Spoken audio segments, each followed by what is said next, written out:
Bonjour à tous et bienvenue dans ce 4e épisode de Good Manufacturing Podcast. Alors, épisode des familles, car on n'est que deux ce soir, hein. Moi et Arnaud. Arnaud, comment ça va ce soir ? Salut Paul-Adrien, écoute, ça va très bien, ça fait bizarre de se retrouver que tous les deux, mais écoute, avec plaisir quoi. Voilà, retour aux sources, comme on dit, après une petite série de petits épisodes bien intéressants avec nos deux invités. Donc ce soir deux sujets. Donc on va voir ma petite news et ensuite, enfin une news, bon voilà, là c'est pas vraiment une news mais bon tant pis. Et après on parlera du bon du premier coup. Yes. Voilà, allez bah du coup sans attendre, on commence par la news. Allez, c'est parti.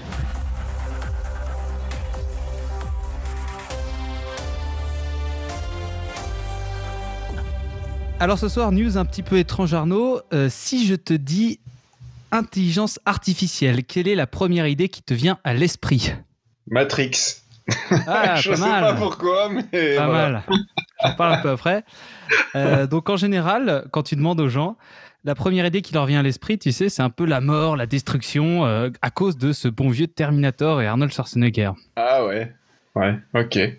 Donc, je suis pas un grand fan de Terminator. Je vais décevoir pas mal d'auditeurs, mais je crois que j'ai pas vu tous les Terminator. Et donc, quand on parle d'IA, en fait, il faut savoir qu'elles sont entrées petit à petit dans nos vies. Et donc, maintenant, on les utilise pratiquement tout le temps. Et maintenant, on a plus peur qu'elles nous volent notre travail que nos vies, quoi, en fait, hein. On les retrouve vraiment partout. Donc, quand on utilise Google, bah voilà, l'algorithme de Google, ça va être une intelligence artificielle. On utilise tous Waze pour se repérer. Ben voilà, on met un peu notre destin dans les mains de l'algorithme pour qu'il nous fasse arriver le plus tôt possible. Pareil pour Facebook et Instagram, pour les pubs. Tout ça, c'est des algorithmes qui vont nous prendre un peu des décisions pour nous. Mais où tu nous emmènes là ? Moi, je me pose la question, où tu nous emmènes là ? Ce que je vais te parler un peu ce soir, c'est les intelligences artificielles et la médecine. Yes, ouais. Je sais pas si tu en as entendu parler. Bon, bah, on va accélérer un petit peu dans la news, mais si tu veux, les intelligences artificielles sont de plus en plus utilisées pour le diagnostic. Alors et ça, ouais. Dans la pharmacie en général, ou pareil pour les recherches de nouvelles molécules. Mm-hmm. Est-ce que tu sais comment ça fonctionne un petit peu une intelligence artificielle ? Waouh. Non. J'allais dire, ouais, c'est des algorithmes et tout, mais en vrai, franchement, j'en ai aucune idée. Alors, à part, voilà, c'est des lignes de code à un moment donné, mais je m'arrête là, quoi. On va en apprendre un tout petit peu plus là-dessus ce soir. Donc, en fait, la différence entre l'algorithme de Google et Terminator, c'est pas dans la définition qu'elle réside, mais plutôt dans les niveaux d'intelligence artificielle. Donc, une intelligence artificielle, tu peux avoir une définition large. C'est en gros toute machine qui montre n'importe quel type d'intelligence est une intelligence artificielle. Donc, après, tu as 3 niveaux. Le premier niveau, c'est l'ANI, Artificial Narrow Intelligence. Et donc, en fait, on appelle ça intelligence artificielle faible en français. Et donc, ça va être un algorithme qui va être dirigé pour une seule tâche. Et c'est vraiment celui-là qu'on va chercher dans la médecine. On va, si tu veux, il va être fait pour vraiment, par exemple, jouer aux échecs, jouer au Go ou détecter des cancers sur des radios. C'est celui-là qu'on cherche à utiliser. Ils sont vraiment super forts pour reconnaître un motif. Et ils vont être extrêmement précis et au plus ils vont rencontrer, plus tu vas les mettre devant cette situation, au plus ils vont être performants. Donc il y a un apprentissage. Voilà, c'est ça, ouais. Bah, c'est pas la clé en fait. C'est la tâche, c'est une tâche unique. C'est ça qui va la différencier des 2 niveaux supérieurs. Donc... Comme les caméras qui détectent les mentions variables en conditionnement. Voilà, c'est ça. Donc, pour te donner un exemple, si tu vas faire détecter un chat à une intelligence artificielle, tu vas lui fourrer 10 millions d'images de chats et du coup, elle sera capable de détecter un chat par association grâce à toutes les images de chats qu'elle a eues, quoi. Ouais, c'est pour ça qu'il y a tous les captcha là sur Internet là. Voilà. Donc tu sélectionner les images avec des routes.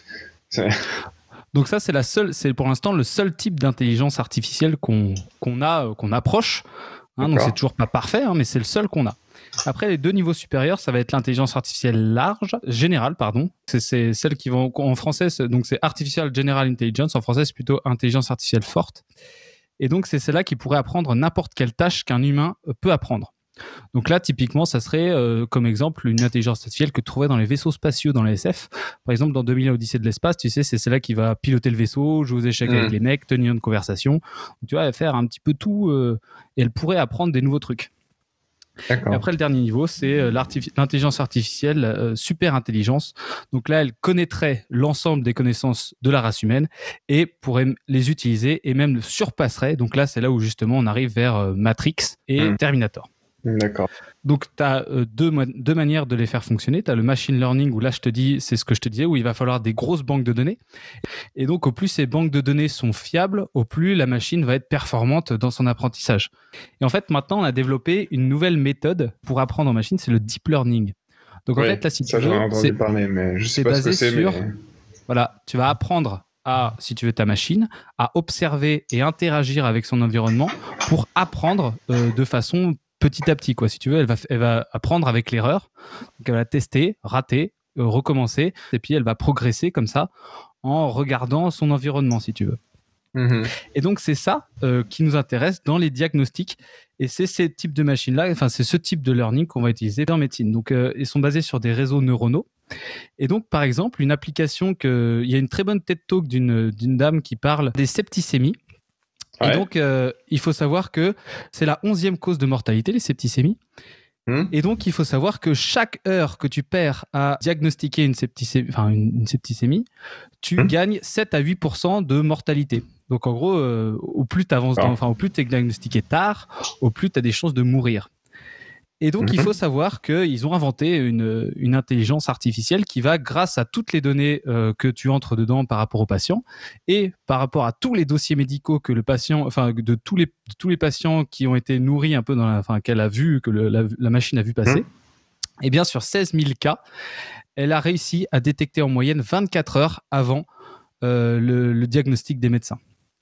D'accord. Donc, c'est-à-dire que c'est quand même hyper impressionnant et ça pourrait sauver des vies, quoi. Ensuite, c'est pareil pour les diagnostics de type de l'arthrose par exemple. Et bien du coup, on n'avait pas moyen de détecter des signes d'arthrose avant les lésions osseuses. Et bien en fait, grâce à l'intelligence artificielle et du coup l'exploitation des données, on arrive à prédire à 82,6% à 3 ans avant les premières lésions qui apparaissent. Donc bien sûr, c'est pas encore de routine comme type de truc, mais c'est extrêmement prometteur. D'accord. Et donc les intelligences artificielles, elles vont être utiles pour tout un tas de choses. Donc elles vont pouvoir d'abord miner les dossiers médicaux pour justement créer des espèces de motifs intéressants pour le diagnostic. Elles vont également, et ça va nous intéresser aussi pour la pharmacie, designer des plans de traitement et de la médecine de précision. C'est-à-dire que grâce à toutes les données qui entourent le patient, elles vont pouvoir dire, lui, ce patient-là, il faut plutôt lui donner ce grammage extrêmement précis au vu de sa condition, de sa maladie, de l'avancée des symptômes, etc. Donc là, du coup, elle pourra donner un plan de traitement extrêmement adapté à la personne. Ouais, mais d'ailleurs, moi, je me dis, je rattache ça un peu à notre métier de tous les jours. Et je pense que c'est une des utilisations que pourrait faire l'industrie pharmaceutique en production de l'intelligence artificielle. C'est un sujet qui te passionne et qui nous intéresse beaucoup aujourd'hui. C'est tout ce qui est la maîtrise statistique des procédés. Et pourquoi pas, grâce à une intelligence artificielle, être capable de détecter au plus tôt une dérive et avant même qu'on puisse la détecter aujourd'hui, qu'on les détecte déjà pas, quoi. C'est clair. En plus, avec la maîtrise des paramètres en temps réel, etc. Tous ceux qui font déjà de la libération paramétrique, etc. S'ils couplent ça avec un truc un peu puissant comme ça peut vraiment aider, quoi. Carrément. Quand on parle justement de traitement hyper adapté à la personne, on pourrait imaginer par exemple des imprimantes 3D qui font des comprimés au milligramme, au microgramme près, adaptés à une personne, quoi. Donc là, du coup, le lot, ça serait pas en termes de comprimés de taille unique, quoi, mais ça pourrait être des comprimés. Du coup, tu fais par exemple ton mélange de comprimés, et puis du coup, ton imprimante va imprimer au gramme, au milligramme près, tous les comprimés pour tous les patients qui ont commandé le traitement, quoi. ou même directement à la pharmacie. J'imagine la validation du process et du nettoyage de l'imprimante 3D. Et imagine, dans les pharmacies, chaque pharmacie est équipée d'une petite imprimante 3D. Et elle charge pour chaque traitement un espèce de petit sac de ce qu'il lui faut. Et hop, pouf, t'imprimes le comprimé à la dose requise pour le patient, parfaitement adapté. Ça Donc pourrait en être fait, fou, tu ça. fournis aux pharmacies des petits mélanges préfaits, quoi, en fait. Voilà, c'est ça. Ou des gros, enfin, selon par exemple le Oui, paracétamol, oui. t'aurais une centaine de kilos dans ton arrière-boutique. Ouais, c'est un autre monde. Pourquoi pas? Ouais, Je c'est sais un pas. autre mode de Ouais. fonctionnement intéressant, quoi. D'accord, ouais, c'est intéressant, comme d'habitude. Ouais.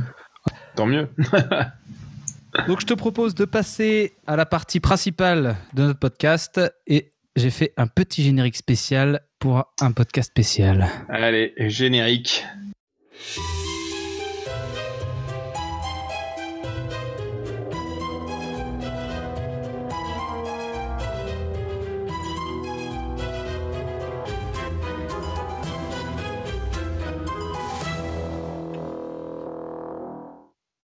On va faire un film d'horreur. Petit générique spécial, un peu mystérieux, un petit peu investigation, parce que c'est un podcast qu'on n'a pas trop préparé dans le sens où on ne sait pas vers quoi on va aller. Ouais, un podcast exploratoire. Un podcast exploratoire, exactement. Donc, le sujet, le bon du premier coup. On en a beaucoup parlé dans les épisodes précédents. Ouais. Et donc, ce de quoi j'aimerais parler avec toi, Arnaud, ce soir, c'est pourquoi les grands groupes pharmaceutiques ne mettent pas en place le bon du premier coup, alors que le lien avec la performance est évident. Pourquoi personne ne considère cet indicateur? Donc, pour commencer, je te propose de parler. Parce que c'est pas facile d'attaquer comme ça. Non, mais il y a un truc là déjà dans ce que tu m'as dit qu'il faut qu'on aborde assez rapidement, je pense, dans cette discussion. C'est le fameux. Alors que c'est évident qu'il y a un lien avec la performance, je pense que c'est pas si évident pour tout le monde. Ah ouais. Et je pense que c'est un des facteurs. Et puis ouais, alors après tu vois hein, le bon du premier coup sur certains sites.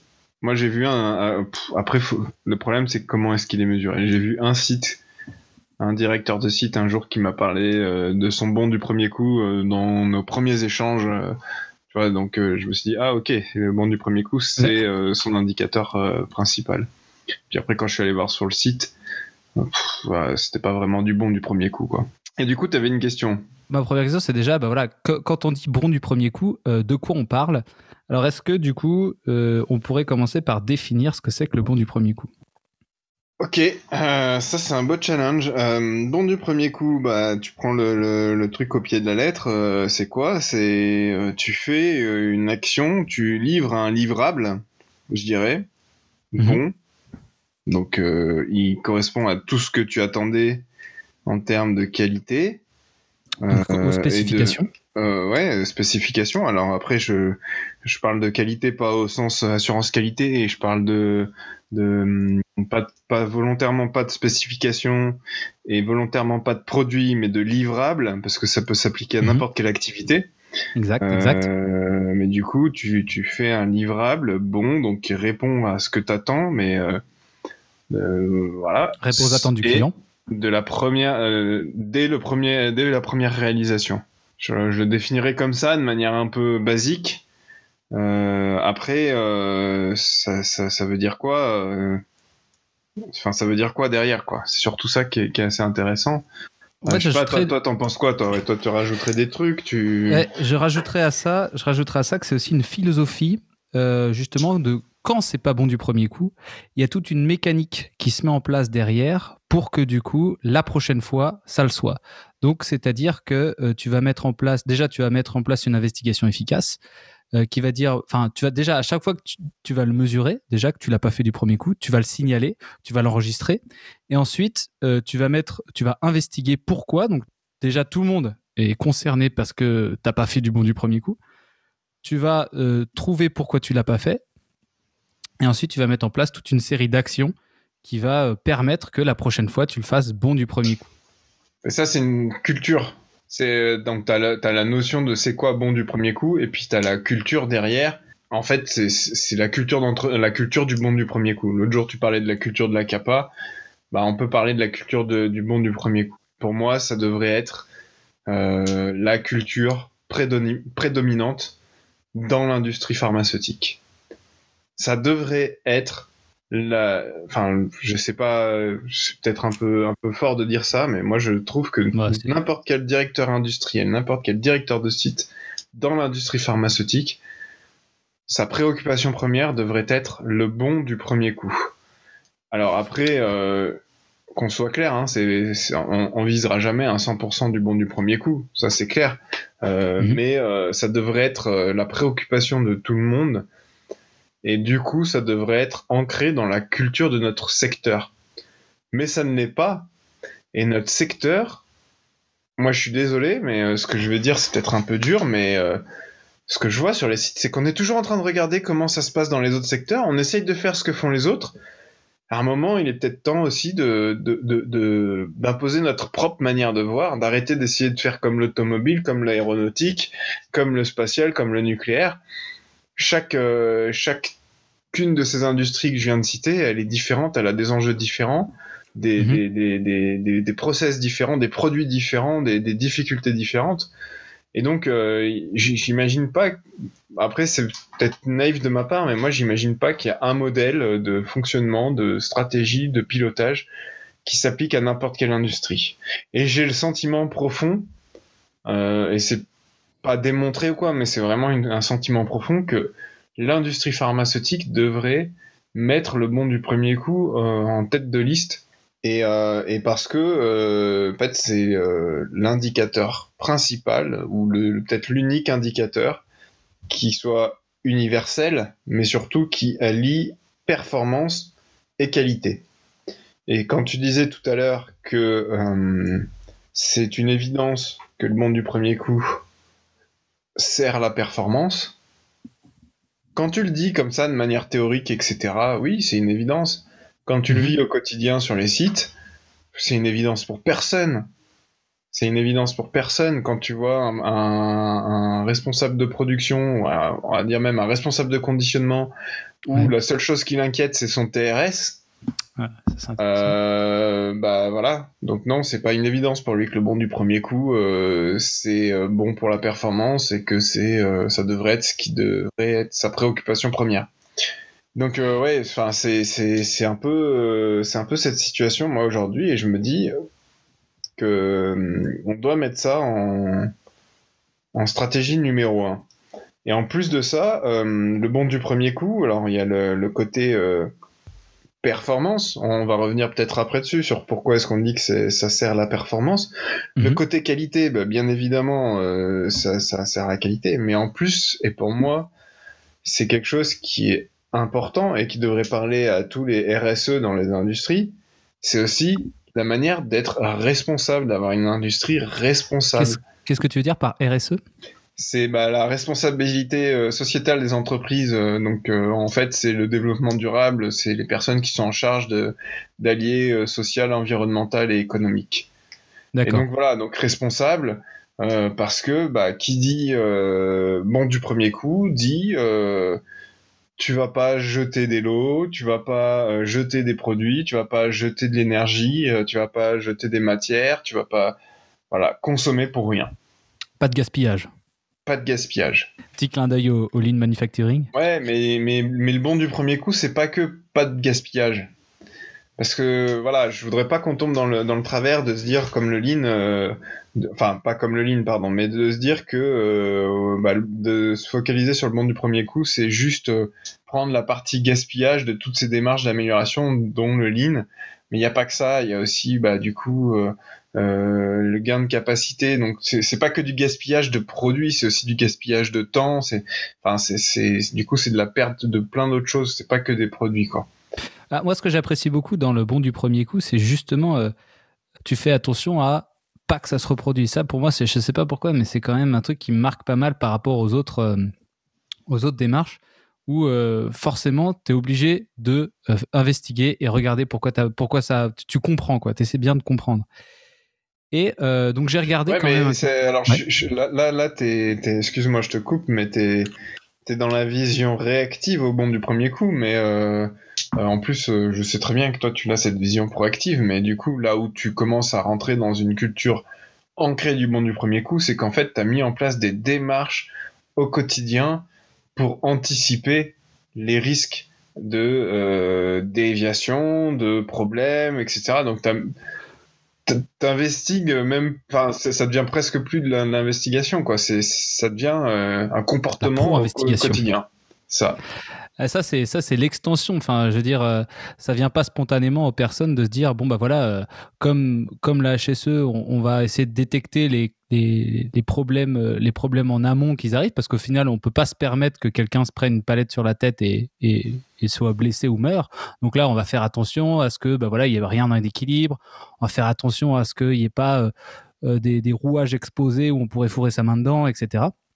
Et donc, voilà, on pourrait faire la même chose avec la qualité, c'est-à-dire bah, essayer de détecter en amont les situations à risque qualité, ce qu'on fait au final globalement jamais, parce qu'on n'a Ouais. pas le temps, parce que je sais pas pourquoi, hein, mais Bah, parce qu'on est dans un monde où la qualité, je suis désolé, mais il est temps qu'elle change, quoi. Elle est réactive, quoi. Je réagis à une déviation, je réagis à une inspection, je réagis à des nouvelles contraintes réglementaires, je réagis, quoi. c'est vrai qu'on appelle la qualité quand il y a un problème. Voilà, c'est tout. Voilà, C'est résumé à ça. c'est pour ça. C'est pour ça. On n'est pas du tout dans un monde de proaction dans la qualité. Et puis alors, tu peux avoir des concepts magnifiques comme le total management par la qualité ou des trucs comme ça. Enfin, je me rappelle plus exactement. C'est des choses que je voyais pendant mes études. J'ai jamais vu ça en application, nulle part. Et faut juste changer un peu la mentalité et faut faire rentrer la qualité dans une nouvelle manière, dans une nouvelle façon de penser, quoi. Mm. Tout un programme. Et donc, tu me disais, voilà, on pilote par beaucoup d'indicateurs et pas le bon du premier coup. Donc, quels sont, selon toi, les indicateurs par lesquels on pilote dans l'industrie pharmaceutique? Alors, à quel niveau? Au niveau opérationnel ou au niveau site? Ouais, au niveau, ouais, Enfin, au au niveau niveau, est-ce entreprise, que ça quoi. change On déjà? pilote les coûts. On pilote les coûts. On On pilote les coûts, pilote ouais, ouais. le revenu, les coûts. Et du coup, Et comment on pilote la qualité alors? Est-ce qu'il y a un indicateur qui permet de piloter la qualité sereinement au final? je sais pas. Je sais pas parce que en fait on nous sort à chaque fois une batterie d'indicateurs avec j'ai combien de CAPA hors délai, j'ai combien de déviations hors délai, j'ai combien de CAPA dans le mois qui ont été faites, j'ai combien de change control en cours. Enfin, c'est toujours un peu les mêmes batteries d'indicateurs. Il y a le Mais CNQ aussi, le coût c'est de quoi le but non-qualité. de tout ça?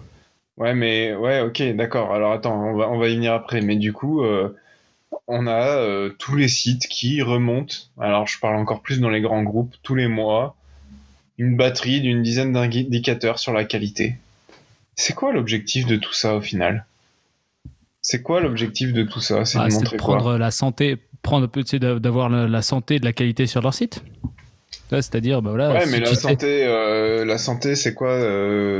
Ça veut dire quoi quand on a des déviations hors délai à tire-larigot, on n'est pas en bonne santé, ok. Et du coup, ouais, qu'est-ce c'est qu'on ça. fait de Ouais. ça, quoi? Les mecs Qu'est-ce sont en qu'on fait de ça? retard, du coup, bah c'est ça. Du coup, ils poussent pour que ça soit résolu. Et ouais, mais du coup, pourquoi résoudre ça? Bah pour, Pourquoi est-ce qu'on s'intéresse à nos déviations en retard? Pourquoi est-ce qu'on s'intéresse à notre nombre de capas faites? Pourquoi? s'il y a des déviations non résolues en retard, ça veut dire que théoriquement, il y a des produits en retard et que du coup, tu vas avoir des ruptures Ah, mais ça, ou c'est des une clients vision non supply. satisfaits. Ça, c'est une vision supply. Moi, je te parle de la vision donc des rapports qui montent au directeur qualité corporate ou des trucs comme ça. Où lui, il s'en fout enfin, il s'en fout. C'est un peu cash hein, ce que je dis, mais c'est pas sa préoccupation première de se dire j'ai des lots qui vont avoir 10 jours de retard. Ça va être la préoccupation première de la supply. Donc pourquoi est-ce qu'il veut savoir que il a tant de pourcents de déviations qui sont clôturées au-delà des 30 jours? C'est quoi l'intérêt de savoir ça? Bah par extension, s'il sait que ces déviations sont traitées correctement, ça veut dire que globalement, les mecs s'en sortent, quoi. Mais est-ce que parce qu'une déviation est traitée en plus de 30 jours, ça veut dire qu'elle n'est pas traitée correctement? Bah alors ça, c'est Non mais justement... tu vois, moi j'arrive pas à comprendre pourquoi est-ce que on s'inquiète de ces indicateurs. Pourquoi les indicateurs de performance de qualité sont ceux-ci? Pourquoi est-ce que l'indicateur numéro 1 de performance de la qualité n'est pas justement peut-être le bon du premier coup? Et d'autres activités, hein, mais voilà. Et du coup, quand tu me poses la question de c'est quoi l'indicateur clé de la qualité aujourd'hui qui est piloté, bah, alors peut-être que je me trompe, et sûrement, et il y en aura sûrement qui contrediront, mais moi j'aurais tendance à dire qu'aujourd'hui, N'hésitez pas à commenter d'ailleurs. Hein. il y en a pas qu'un, il y en a plusieurs. Il y a cette batterie d'indicateurs qu'on retrouve partout, quoi. Et Et alors tout du coup, ça, et alors ouais, donc le coût de la non-qualité, ouais. extrêmement difficile à mesurer. Voilà, moi je trouve ça super intéressant le coût de la non-qualité, parce que quand tu commences à regarder les choses au travers du prisme du coût de la non-qualité, en fait, c'est là où tu te rends compte que la qualité, c'est la base de toute la performance de ton site, de ta production, de ton industrie. Mais, comme tu le dis, c'est ultra compliqué à mesurer. Je me rappelle quand on était ensemble, qu'on avait fait cette journée là, il y a quelques mois en arrière. On partagera peut-être ça. Ouais, décortiquer tous les éléments qui rentraient dans le coût de la non-qualité, c'est un truc de malade. Et en fait, c'est là que tu te rends compte, oui, bah, il y a bien sûr qu'il y a des sites, il y a des entreprises qui mesurent le coût de la non-qualité, mais ils oublient les trois quarts. Ils oublient les trois quarts du coût de la non-qualité. Quel site mesure le coût de la non-qualité et dans ce coût de la non-qualité intègre le coût des personnes qui passent du temps à investiguer? Des personnes qui passent du temps à retraiter, oui, genre un retraitement, tu vois, de l'eau. Hop, ça rentre dans le coût de la non-qualité. Mais les personnes qui font le protocole, pour définir le retraitement, les personnes qui investiguent, il y en a qui ça coûte un bras. En plus, c'est pas des salaires si dérisoires que ça, quoi. Les personnes donc qui investiguent, les personnes qui font des CAPA, tout ce temps, toute cette charge, alors oui, c'est de la charge, c'est pas des euros, mais si on veut, on peut le transformer en euros. Et là, tu vas voir que le coût, il est énorme. Parce qu'en fait, quand tu commences à rentrer là-dedans, mais tu mets toute ta masse salariale de tes qualiticiens en coût de non-qualité. Vu qu'ils sont pas proactifs, vu que dans la majeure partie de leur temps, ils sont pas proactifs mais réactifs. Mais voilà, c'est ça. Alors c'est pas très sympa pour eux quand je dis ça, mais parce qu'aujourd'hui, et je pense que c'est les premiers à s'en plaindre, mais parce qu'aujourd'hui, bah comme on le disait tout à l'heure, quoi, c'est réactif, quoi, on réagit au problème. Et donc finalement, tout ça, c'est la non-qualité. Et alors, si le coût de la non-qualité est si difficile à mesurer, pourquoi le bon du premier coup serait facile à mesurer? Alors, est-ce que c'est facile à mesurer le bon du premier coup? Le bon du premier coup, ouais, moi je pense que c'est quand même assez facile à mesurer. Il suffit de définir tes process. Et là, attention, hein, je parle pas du... Parce que, alors après, il y a cette notion, peut-être aussi qui le rend facile à mesurer, c'est que c'est universel. C'est le bon du premier coup, ça parle à tout le monde. Tout le monde est capable de comprendre ce qu'il y a derrière le bon du premier coup. Ça commence à devenir plus délicat quand on parle de coût de la non-qualité. Et on le voit. Ouais, c'est beaucoup moins explicite, c'est vrai. C'est vachement moins explicite. Le bon du premier coup, ça parle à tout le monde. Donc ça, c'est déjà un premier point qui fait que c'est sûrement plus facile à mesurer. Mais par contre, quand on dit que ça parle à tout le monde, ça veut dire qu'on peut le mesurer pour toutes les activités, mais il faut pas le mesurer en termes de secteur. Le bon du premier coup de la prod, le bon du premier coup de la qualité, le bon du premier coup du QC, le bon du premier coup de la maintenance, non. Il faut penser, alors là, oh là là, je sais pas dans quoi on met les pieds là, mais il faut penser en termes de process. Quand tu commences à penser en termes de process, là, ça va être beaucoup plus facile de mesurer ton bon du premier coup, parce que tout process, c'est un enchaînement d'activités qui vise à la fin, donner un livrable. Et si tu regardes ce livrable, que tu définis ses critères, ses caractéristiques, tu vas pouvoir donc avoir un livrable, une dizaine de caractéristiques, et tu vas pouvoir dire, bah tiens, celui-ci, ce livrable-là, il répond à donc les 10 caractéristiques sont bonnes. Hop, c'est bon du premier coup. Boum. Voilà. Et c'est là que ça diffère vachement du coût de nos qualités. C'est-à-dire que pour du premier coup, c'est 1 ou 0. Coût de nos qualités, c'est 30 euros, 40 euros, c'est Voilà. 12 heures, c'est 10 trucs, enfin j'en sais rien. Donc c'est 10 égouvillons, c'est tout un tas de machins. Tandis que là, le bon du premier coup, effectivement, c'est 1 ou 0. Voilà. Donc c'est pour ça que c'est plus simple. Et donc c'est universel, c'est simple. Et au final, tu peux aligner tout le monde dans le même sens. Et ça, je pense que c'est aussi un point qui est ultra puissant dans le monde du premier coup. Je sais pas si t'as en tête cette image, on pourra peut-être la mettre aussi avec les deux ânes là, qui tirent sur la corde, ils veulent aller bouffer dans le petit tas de foin chacun de leur côté, et puis du coup ils tirent tous les deux et en fait personne n'arrive à les manger. Jusqu'au moment où ils se rendent compte que attends, on peut peut-être aller ensemble à droite puis ensemble à gauche, et là ils arrivent à manger. Et ça, c'est aller dans le même sens. Et aujourd'hui, moi je suis désolé, alors je remets les pieds dans le plat, mais quand t'as un responsable de prod qui pilote les TRS, qui va du coup aller chercher à gagner une demi-heure sur son changement de format pour améliorer son TRS, et à côté de ça, t'as un responsable de qualité qui va chercher à diminuer son nombre de déviations. Bon, à un moment donné, dans cette demi-heure, ce qu'on disait l'autre fois avec Shakir sur le lean, il y a des gens qui vont être sous pression, qui vont peut-être faire plus d'erreurs, et du coup, boum, plus de déviations. Donc il y en a un qui va améliorer son indicateur et l'autre qui va le dégrader. Du coup, en fait, le qualiticien il va dire non, mais faut ralentir le changement de format, faut arrêter de nous faire des erreurs au changement de format, machin. Et bim, t'as deux personnes qui vont dans des directions différentes, t'as deux personnes qui sont en tension, qui se fightent tout le temps, tous les jours. Alors que si tu les alignes sur le bon du premier coup, là, t'as tout le monde qui va dans le même sens, quoi. Ouais, c'est ça. Là, les gens s'assistent et s'entraident au lieu de du coup cacher et râler, quoi. Après, on peut se poser la question, alors si on limite un peu le périmètre pour faciliter la compréhension du monde du premier coup, c'est quoi l'intérêt d'un responsable de production de faire bon du premier coup?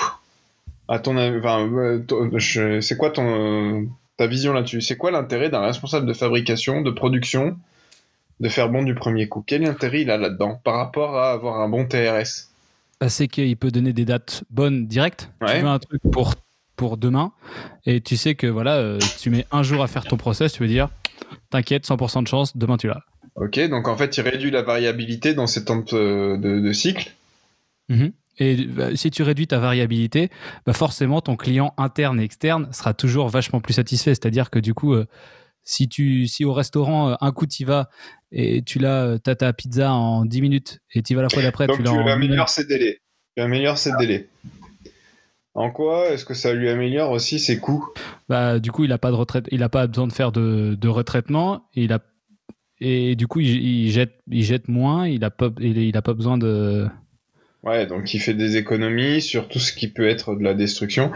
Donc déjà, voilà, nos auditeurs responsables de prod, allez regarder effectivement tout ce que vous jetez, et pas en termes de l'eau, mais même, je sais pas, les boîtes, les machins, les trucs que vous jetez parce que ça a mal été réglé au début, ou tu vois. Ça, par contre, ça doit pas être énorme. Hein. Non, mais prenez tout, enfin, le temps, tout ça.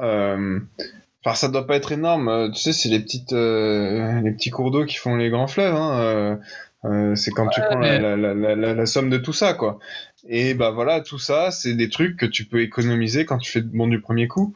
Donc déjà, voilà, tu gagnes sur la charge, donc sur la charge de tes opérateurs, puisque du coup, effectivement, tu te retrouves pas des fois à devoir envoyer des opérateurs pour faire du retraitement, des trucs comme ça.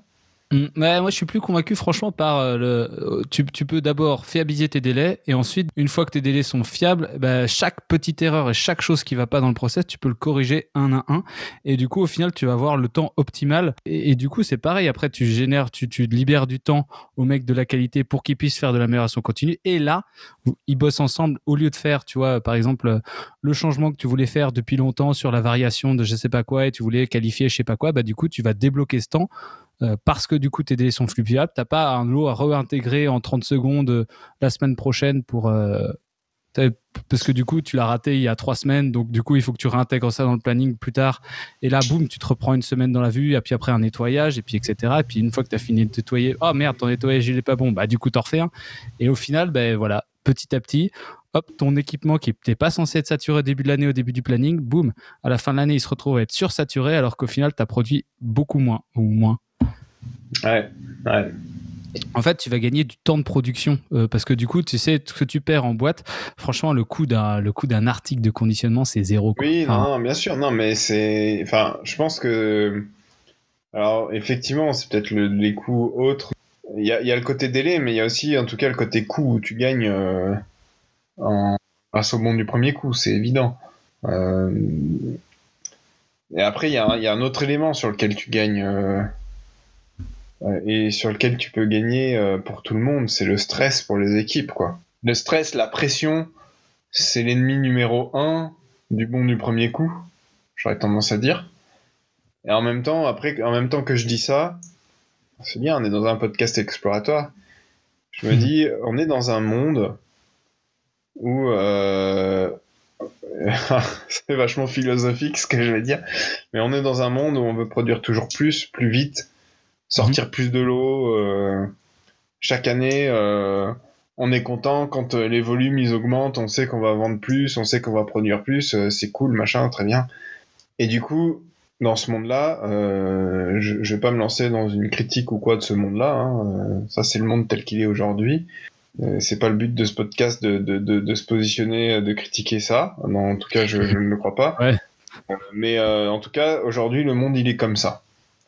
Et à côté de ça, du coup, ça génère quoi? Ça génère forcément de la pression sur les équipes. Il faut produire plus. Cette année, on a 20% de volume de plus à faire que l'année d'avant. Il faut produire plus. Produire plus, produire plus. Donc forcément, tu crées de la pression. Et cette pression-là, bim, tu fais des erreurs. Et du coup, tu fais des erreurs. Donc en fait, finalement, tu vas produire peut-être tes 20% en plus, mais ça t'aura pris 40% d'énergie en plus. Tu vois, et c'est là où le bon du premier coup, finalement, c'est un peu, c'est une démonstration qu'on avait fait, on en a déjà discuté, mais si tu prends deux process différents, l'un qui te livre des produits, un lot, il te fabrique un lot pour 1 euro, d'accord, et en un jour. Donc t'as le process numéro 1, il fait un lot en un jour pour 1 euro. T'as le process numéro 2 qui fait un lot pour 1,20 € en un jour, en 1,2 jours. Ok? Comme ça, quand tu regardes ça, tu te dis, ouais, putain, le premier, il est quand même vachement plus intéressant. Hein. On va prendre le premier. Moi, je mets mes pièces sur le premier, quoi. Et maintenant, si je te dis que le problème de ces deux process, c'est que de temps en temps, il y a un truc qui se passe pas bien. Et quand ça se passe pas bien, bah ton process, il va pas te coûter 1 € ou 1,20 €, il va te coûter 1,40 €, on va dire. Et il va pas te faire un lot en un jour, ou 1,2 mais en 1,4. Ok? On va dire 1,50 € et 1,5. Allez, hop. Qu'est-ce qui va se passer? Donc là, tu te dis, ouais, ok, très bien. Et si maintenant je te dis que ton process à 1 € qui produit un lot en un jour, il a un bon du premier coup à 40%, et l'autre, il a un bon du premier coup à 80%. Tu choisis lequel maintenant? Faut calculer. Voilà, faut calculer.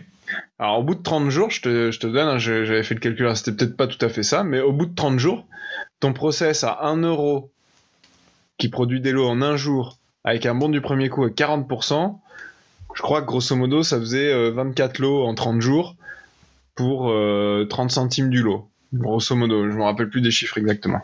L'autre process qui semble moins bien à 1,20 € qui produit un lot en 1,2 jours, avec un bon du premier coup de 80%, il produisait un lot de plus en 30 jours pour 3 centimes de moins peut-être, ou 2 centimes de moins, donc 28 centimes le lot. Donc au final, au bout de 30 jours, le process qui était le plus lent et le plus cher te permet de produire plus de lots pour moins cher. Le paradoxe. Le paradoxe, il est là. Et qu'est-ce qui explique ce paradoxe? C'est le bon du premier coup. Et quand tu commences à rentrer dans cette vision du bon du premier coup, tu vois les choses complètement différemment.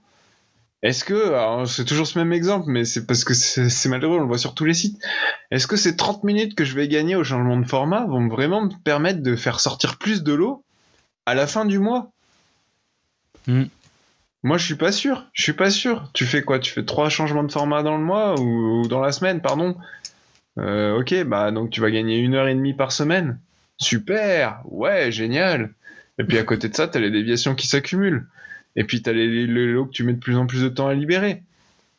Et voilà, donc penser bon du premier coup, ça permet aussi de se dire où est-ce qu'elles sont les priorités et comment je fais. Est-ce que c'est vraiment gagner est-ce que c'est vraiment gagner 30 minutes à mon changement de format, ou est-ce que c'est faire en sorte enfin que cette déviation récurrente, vous savez, celle que vous en avez tous une sur vos sites, je la traite et je la tue, elle revient plus, quoi.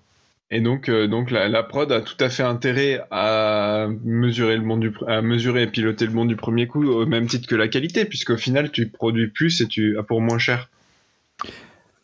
Alors, du coup, ok, mettons qu'on prend le bon du premier coup comme indicateur. Comment tu fais pour empêcher que tes coûts grimpent? C'est-à-dire que du coup, tu le mets et puis du coup, on dit voilà, c'est la seule préoccupation de la boîte. Et donc là, tu vas avoir tout le monde qui va venir vers toi et qui va faire ouais machin, ma machine, elle est pas fiable, elle fait toujours des mauvais, elle est trop vieille, il faut absolument la changer. Donc soit ça coûte combien? Voilà, ça coûte cher, ça coûte 3 millions de refaire, parce que du coup c'est la machine centrale, et ça coûte 3 millions de refaire tout cet atelier, quoi. Tu produis quand même, mais c'est comment tu fais pour justifier, du coup? Est-ce que tu te lances, tu fais bon ok, on va le changer, de toute façon c'est l'objectif ou pas? Qu'est-ce que tu le mets au budget, tu fais quoi? Bah après ça dépend, c'est quoi le problème que génère cette machine, quoi. Disons que c'est Ça un gros dépend. problème de contamination croisée, par exemple. Alors c'est une vieille machine.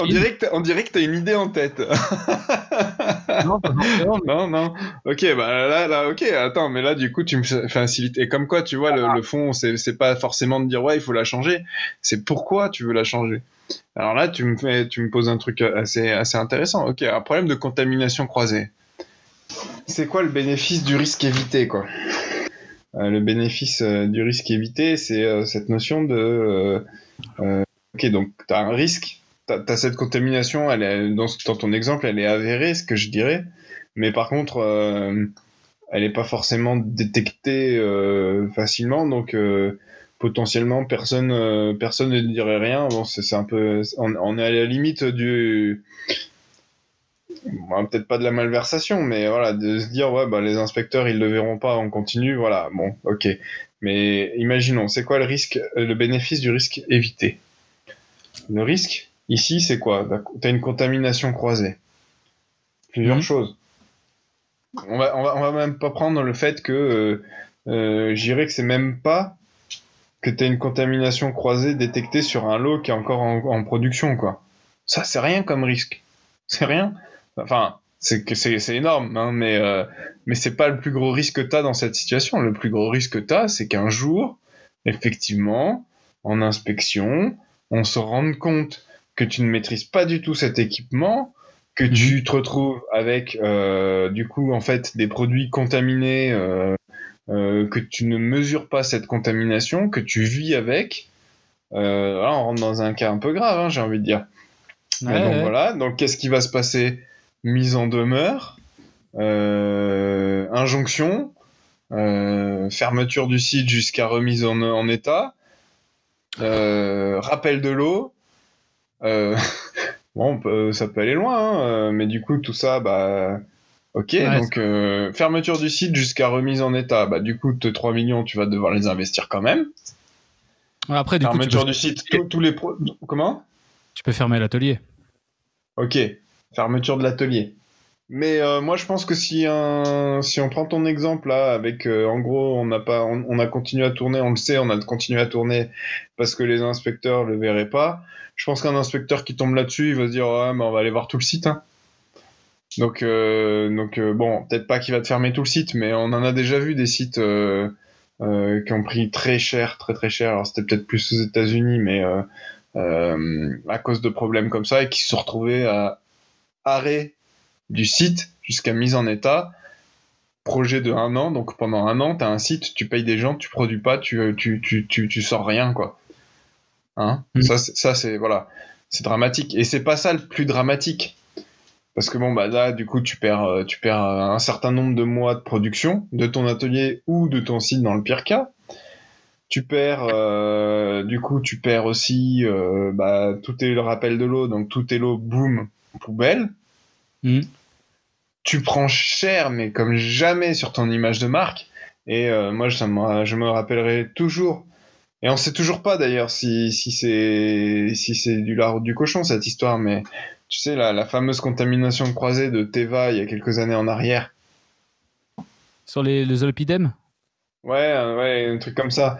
Après, alors avec des pincettes à vérifier ce que je vais dire, parce que là j'ai pas vérifié mes sources à l'instant, mais il me semble que ça s'était terminé, qu'en fait finalement il n'y avait pas vraiment une contamination croisée et que c'était la patiente qui s'était mélangée, j'en sais rien. Mais bon, je sais pas.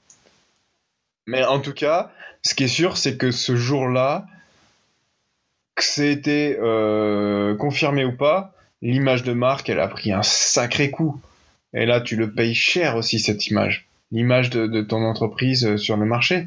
Et puis, tu perds la confiance des inspecteurs. Et alors là, je peux te dire que tu vas être regardé à la loupe à chaque fois. Hein. Donc finalement, ouais, tes 3 millions, si tu prends tout ce que tu perds, tout le risque que tu as à côté, c'est pas 3 millions, hein, c'est des centaines de millions d'euros. Alors Mm. après, bien entendu, un bénéfice du risque évité, c'est aussi quelle est la probabilité que ce risque il se produise. Hein. Mm. Mais du coup, je sais pas, est-ce que c'est 1%? Est-ce que c'est 0,1%? Mais face à des centaines de millions d'euros, bon bah en gros, on va dire que Encore je une suis pas fois, bon c'est en notre maths, mais fameuse matrice, enfin gravité, détectabilité et occurrence. c'est ça, c'est ça. À la conclusion, en fait, c'est voilà, quand au final, ça vaut toujours pratiquement, enfin, ça vaut toujours le coup de changer d'aller vers le bon du premier coup si le risque est avéré, quoi. Ça, après, voilà, je suis pas en train de dire ouais, changer tous vos vieux équipements, etc. Attention, on peut faire des belles choses avec des vieux équipements, avec une bonne conception, avec de la bonne, enfin voilà, de la bonne maintenance, de la Ah maintenance oui. qui fait bon du premier coup. Enfin, tu vois, donc oui, la première question que je t'ai posée, c'est quand même pourquoi est-ce que tu me dis que ton équipement il te permet pas de faire bon du premier coup? Et donc tu regardes la gravité de cet impact et est-ce qu'il te permet vraiment pas de faire bon du premier coup, etc. Si ton vieil équipement, il fait que à chaque fois que tu produis un lot sur cet équipement, t'as une déviation et du coup, bah en fait, t'es jamais bon du premier coup. Là, tu peux te poser la question. Le même équipement à 3 millions, ok, c'est Mm. pas c'est pas dans les mêmes conditions de ce que tu m'as décrit.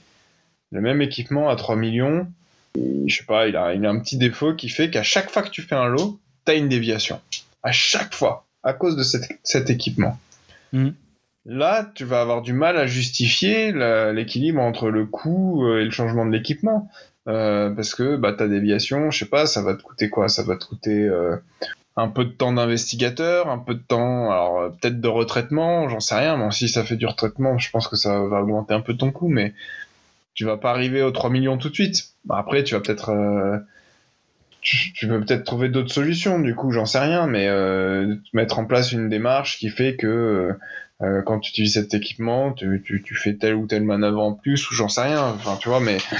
On peut toujours trouver une action pour remettre en conformité, à mon avis. Enfin, Mais je veux oui, dire, oui, oui, bien sûr, sans forcément dire il faut changer l'équipement, quoi. et en plus c'est ça le bon du premier coup, tu vois. C'est voilà, tu vas regarder pourquoi et puis tu vas essayer de mettre une action pour que la prochaine fois tu l'as bon du premier coup, quoi. Mais en fait, la culture du bon du premier coup, c'est refuser de vivre avec des problèmes qui reviennent. Il faut Ouais. refuser ça, il faut le refuser. Et ouais, c'est ça. Alors après, moi, attention, quand je dis ça, en même temps, je me dis, quand je parle de déviation, je dis oui, on peut accepter que certains problèmes reviennent. C'est paradoxal. Mais voilà, quand on dit ça, parce qu'à un moment donné, il faut prioriser. Il faut prioriser dans quel problème je veux tuer en premier. Mais si vous arrivez à un moment donné où le bon du premier coup, c'est votre culture, c'est ce que vous cherchez absolument à atteindre, à un moment donné, vos déviations, elles vont diminuer. Et à un moment donné, vous allez pouvoir rentrer dans une culture où vous refusez que même des déviations qui ont peu d'incidence ne reviennent. Parce que vous aurez, grâce au bon du premier coup, dégagé du temps aux équipes pour aller traiter les sujets. Aujourd'hui, si moi je dis dans l'investigation des déviations efficaces avec la matrice gravité, détectabilité, occurrence, on va aller investiguer un peu moins en profondeur les mineurs et accepter de prendre le risque qu'elles reviennent. Pour autant, derrière, quand on fait la recherche de cause primaire, on peut quand même trouver des CAPA qui vont éviter que ça revienne. Non, mais peut-être qu'elle sera pas ultra pertinente et peut-être qu'on va faire fausse route, mais donc elle peut revenir. Ok, parce qu'aujourd'hui, les équipes, elles ont pas le temps. Ouais, t'as d'autres chats à fouetter, quoi. De se pencher convenablement sur les déviations, donc au moins qu'elles se penchent convenablement sur les déviations les plus critiques. Mais petit à petit, avec une culture du bon du premier coup, ce temps, tu vas le gagner parce que tu vas enlever plein de tâches qui te prennent du temps, qui te bouffent du temps, des heures, etc. parce que t'as pas fait bon du premier coup. Et petit à petit, c'est une démarche longue, lente, mais qui paye. Petit à petit, tu vas te retrouver en fait à avoir des gens qui ont plus de temps et donc tu vas pouvoir aller aussi t'attaquer à des problèmes un peu moins graves.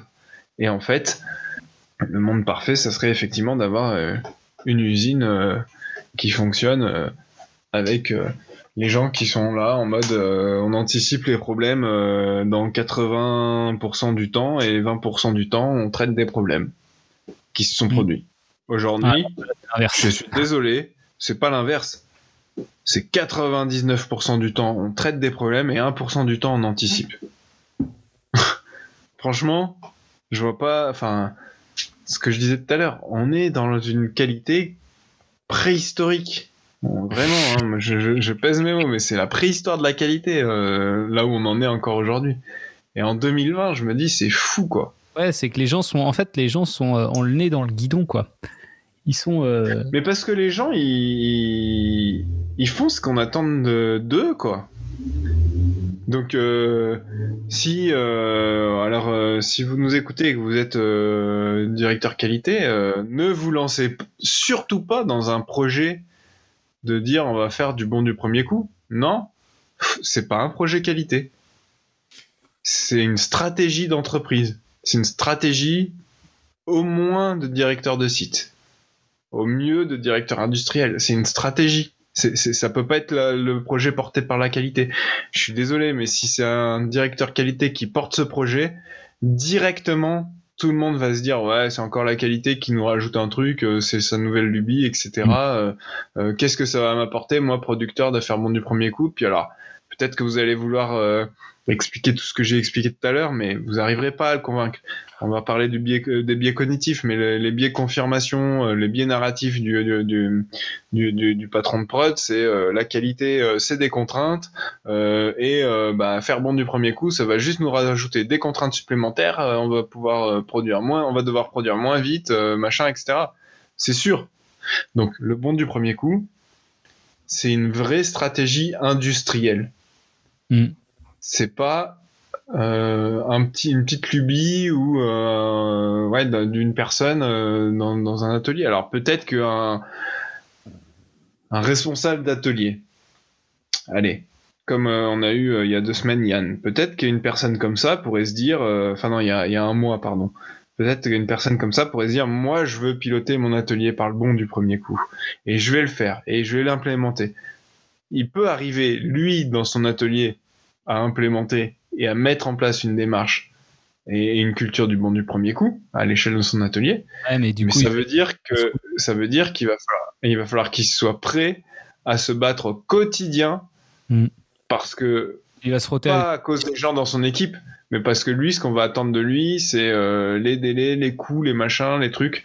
Alors ça va arriver grâce au bon du premier coup, mais les premiers mois, la première année, ça va être très dur parce que du coup, il va se prendre des cartouches et il va peut-être même se faire dégager parce qu'il sera pas au rendez-vous sur les indicateurs tels qu'ils sont construits aujourd'hui. Ça va prendre un peu de temps, mais après, par contre, s'il arrive à imposer ça, derrière ces indicateurs, il sera le meilleur de de toute son usine, quoi. Et il va aussi se frotter du coup tous les mecs qui sont pas voilà, mais moi l'investigation, mais moi le machin, c'est pas dans ma définition de fonction, moi je le fais pas machin. Du coup, ils feront pas. Enfin, tu pourras pas emmener les gens qui sont pas sous ta responsabilité, quoi. Mais voilà, mais en tout cas, c'est une vraie stratégie d'entreprise, quoi. C'est clair, hein. C'est clair et net. Et après, le bon du premier coup, il y a le bon du premier coup du produit, mais comme je disais tout à l'heure, hein, pour moi, je parle de livrable. C'est un truc bête, hein. Moi, j'ai fait quelques projets dans la supply il y a quelques années. On avait une partie, c'était l'adhérence planning. Quel responsable de prod ne se plaint pas de son planning qui change tout le temps? Parce que bah finalement la matière elle est pas libérée, bah parce qu'on a eu un problème, parce que machin. Bah, moi je connais pas un site où le planning il change pas tout le temps, et l'adhérence planning c'est un enjeu pour les sites, c'est un enjeu pour le responsable de prod. Et donc là-dessus tu as deux choses. Un, faire bon du premier coup, ça te permet d'avoir une meilleure adhérence planning parce que tu as moins, comme tu le disais tout à l'heure, de variabilité sur tout ce qui peut rentrer en compte dans ton planning. Et deux, ça permet aussi, du coup, de se dire, je vais mesurer le bon du premier coup de la conception de mon planning. Comment je conçois mon planning pour que à 4 semaines, je sois sûr que ce que je mets maintenant, dans 4 semaines, c'est sûr que ça passera. Avec une adhérence planning à 90%, donc une chance sur 9 que parce que j'ai eu une panne sur une machine, ça arrivera toujours, voilà. Mais c'est donc à la fois les process autour qui permettent d'alimenter ma prod qui vont être bons du premier coup, et du coup mon planning il va être mieux tenu, mais aussi moi mon process de production de ce planning qui va me permettre d'avoir un planning bon du premier coup. Exactement, ouais. Et donc le bon du premier coup, ça s'applique à tout, au planning, aux délais, les délais de CAPA. Les délais de CAPA. Le premier truc à faire pour avoir moins de CAPA hors délai, c'est de définir des délais qui sont pertinents. Mais tu les définis pas comme ça en sortant du chapeau ou en disant tiens on va le mettre pour décembre de l'année puisque c'est la fin de l'année, c'est super génial. Non, tu mets en place voilà une évaluation de ta charge capacité, tu mets en place t'as tout un tas de trucs et après tu peux définir tes délais de CAPA bons du premier coup et du coup t'as moins de hors délai sans mettre de pression aux gens, juste tu les pilotes après, mais tu mets pas la pression aux gens parce que en fait t'as défini ton délai correctement. Donc t'as défini aussi ta CAPA correctement. Donc tu vois, le bon du premier coup, ça s'applique à tout. Les délais de libération. J'ai communiqué un délai de libération à mon client, mais voilà, comment est-ce que je l'ai défini pour qu'il soit bon du premier coup. Donc ça s'applique à tout. Un autre truc aussi qui me fait penser à ce que tu dis, ça me fait penser sur le TRS.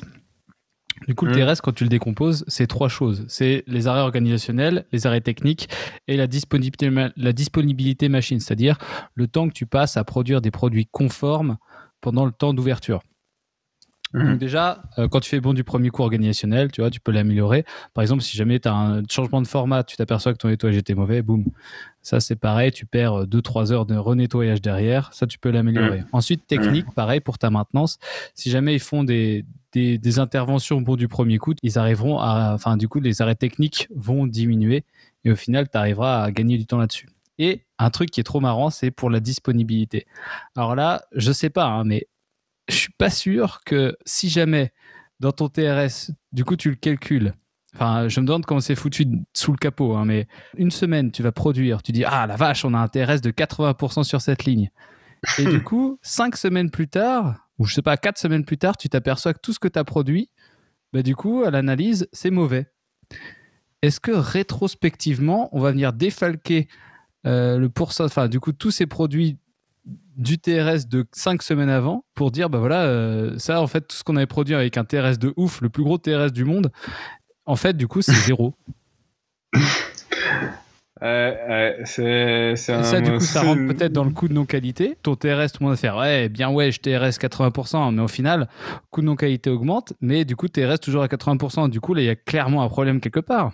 Si tu prends un exemple extrême comme tu viens de prendre en disant intéresse à 80% et puis finalement c'est zéro parce que je pense qu'à un moment donné il va être défalqué. Mais bon, ok. Un monde peut-être plus réaliste, on va dire, où t'intéresses à aller. J'arrive plus à suivre d'ailleurs où on en est dans les TRS dans la pharma, mais Ah, un peu plus je sais bas, on pas, va dire aller à 60%. Et puis 40. tu te rends compte que t'as une déviation qui fait qu'en fait en vrai, si tu recalcules ton TRS en prenant en compte la déviation, t'es pas à 60%, t'es à 30%. Donc c'est quand même divisé par deux. Mais bon, voilà. Là, il y aura rien de refait sur ton TRS. Tu vas augmenter ton coût de non-qualité, tu vas augmenter ton nombre de déviations, tu vas mettre, du coup, ton indicateur qualité, il sera pas bon, ton indicateur productivité, il sera bon.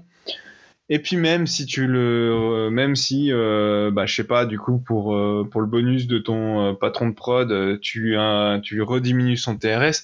De toute façon, c'est trop tard, le mal il est fait. T'as communiqué aux équipes, on a fait Ouais, c'est ça, ouais, 60%, exactement. c'est super, c'est génial. C'est trop tard. Et tu vas revenir 5 semaines après. Bon les gars, vous vous rappelez quand je vous ai dit on a fait 60%? Bah en fait c'est 30%. Quel, Ouais, zéro c'est ça. Oh, impact. on a déjà eu. Non, mais voilà, donc c'est trop tard. C'est trop tard. Alors, le bon du premier coup, c'est vrai que ça, c'est un challenge. C'est quand est-ce que tu le communiques, quand est-ce que tu le mesures. En gros, tu fais l'arrêt quand et quand est-ce que tu le communiques. Parce que le TRS, c'est facile. Tous les jours, tu peux le communiquer aux équipes. Ouais. Le bon du premier coup, c'est un peu plus difficile de le communiquer tous les jours aux équipes. Parce que, à la fin, ton bon du premier coup de ton produit libéré, du coup, entre le moment où tu l'as produit et le moment où tu l'as libéré, il s'est passé quelques jours. Alors après, encore une fois, c'est là qu'est l'intérêt du bon du premier coup, c'est ce qu'on disait tout à l'heure, c'est que ton bon du premier coup, tu peux le décomposer. Tu peux le décomposer dans toutes tes activités qui sont de la prod jusqu'à la libération, quoi. Jusqu'à à partir du moment où tu as un livrable. Tu as un livrable, enfin, tu sais, même dans toutes Voilà, les étapes de c'est ton ça. process, tu décomposes ton process. De toute façon, c'est des entrants, un truc qui se passe, un livrable. Et du coup, là, tu peux, à chaque fois que tu as ça, du coup, tu peux mettre un bon du premier coup. Ouais, mais du coup, imagine le même exemple que ce que tu viens de dire. T'as produit un truc, tu dis, ah, on a un bon du premier coup, trop bien, je suis pas en sortie de conditionnement. Et puis en fait, au moment de relire le dossier de l'eau, tu te rends compte qu'on s'est planté sur toutes les mentions variables. Et là, tu retournes voir tes opérateurs, tu dis, ah bah non, en fait, c'était pas bon du premier coup. Donc c'est là où c'est un peu sioux, malgré tout. Moi, je pense que c'est le bon du premier coup à la libération, quoi. Comment? C'est là où tu le vois à la libération, le bon du premier coup. Donc, tu l'as avec ton temps de traversée de retard, quoi. Oui, non, mais bien sûr. Mais du coup, tu peux aussi imaginer d'autres découpages de ton bon du premier coup. Et le bon du premier coup de la production de ton lot, c'est pas forcément de dire ouais, on a produit sans arrêt ou sans panne, quoi. Faut le voir autrement, quoi. C'est peut-être, je sais pas, je sais pas. Faut réfléchir un peu, mais c'est intéressant. C'est intéressant de se dire comment est-ce que tu mesures, comment est-ce que tu communiques, comment est-ce que tu fédères les équipes au quotidien autour du bon du premier coup. Tu vois? Ouais, parce qu'elle Parce que pourrait c'est pas la être force du fière, ouais, c'est TRS, c'est ça, ouais. que la force du TRS, c'est que tu peux faire du feedback court. Mm. C'est vraiment quotidien, quoi. Alors quotidien, tu peux faire du feedback court sur du quotidien, sur de la revue de dossier de l'eau, mais un bon du premier coup de dossier de l'eau, c'est un feedback pas si court que ça en plus, Ouais, parce moyen qu'entre le court, au moment où tu l'as final. produit, que tu as renseigné ton dossier de l'eau, et le moment où il a été la première revue, et elle sort bonne du premier coup, Ouais, des mais fois il se après, du passe coup, déjà t'as un encore un jour ou tour deux, quoi. derrière avec le pharmacien de la fin. Et Ouais, là, mais du coup, déjà un bon du premier coup en sortie de ligne, déjà. ouais, ça, c'est Je pense classe. que même si après on se rend compte que finalement il n'est pas si bon du premier coup, si à la première revue tu détectes zéro erreur, Mm. bah Ouais, là, c'est pas mal déjà. c'est déjà quand même pas mal, quoi. Mais bon, c'est pas suffisant, non? Il faut. Pas si C'est à simple, quand même. inventer, c'est à définir, mais voilà, c'est le comment tu fais du feedback court sur ton bon du premier coup alors que c'est un indicateur qui se mesure en bout de chaîne, quoi. À creuser. Bon, voilà, ça fait déjà plus d'une heure qu'on parle, Arnaud. Ah ouais, quand même, ouais. Ouais, on peut Encore en une parler fois, c'est passé longtemps. vite. Ouais, du coup, on pourrait en parler encore longtemps, hein. Donc, voilà. C'était notre premier épisode exploratoire. Peut-être qu'il y en aura d'autres. Je pense que c'est pas mal comme concept. Hein. Ça serait sympa de pouvoir.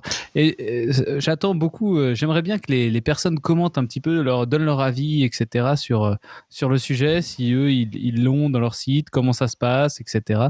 Ça serait hyper intéressant de le savoir. Ouais, complètement. Ça serait même très, très, très intéressant. Et si vous voulez venir en parler, contactez-nous. Clairement. Ça sera avec plaisir. En conclusion, je dirais quand même que le monde du premier coup, c'est vraiment livrer des produits dans les temps, sans problème, avec moins de coûts possible et sans stress pour les équipes, quoi. Faut arriver à combiner ces 4 facteurs. Et puis c'est...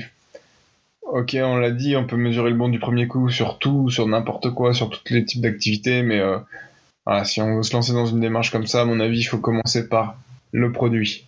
Ouais, et c'est ça, il faut que ce soit une démarche, une démarche qui vienne, comme ce qu'on dit tout le temps de toute façon, hein, une démarche qui vienne du haut, quoi.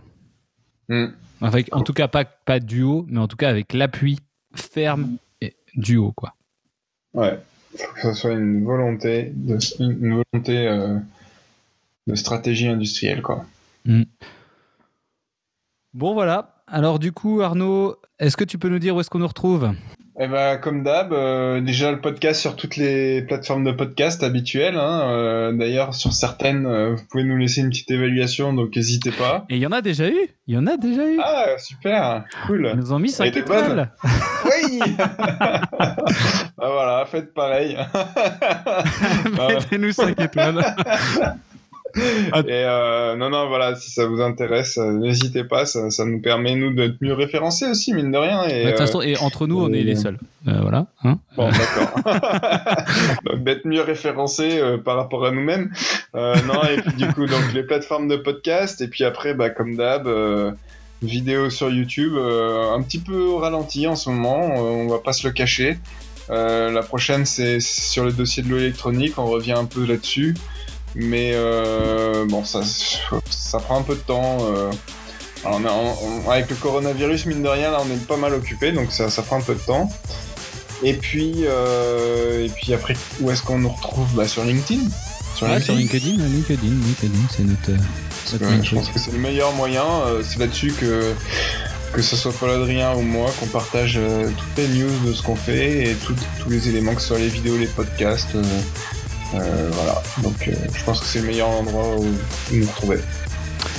Voilà, merci à tous d'avoir été suffisamment courageux pour écouter jusque-là. Et puis à bientôt dans vos ateliers, comme je dis tout le temps sur LinkedIn. Et puis merci à toi, Paul Adrien. Ouais, merci à toi aussi. Salut. Ciao.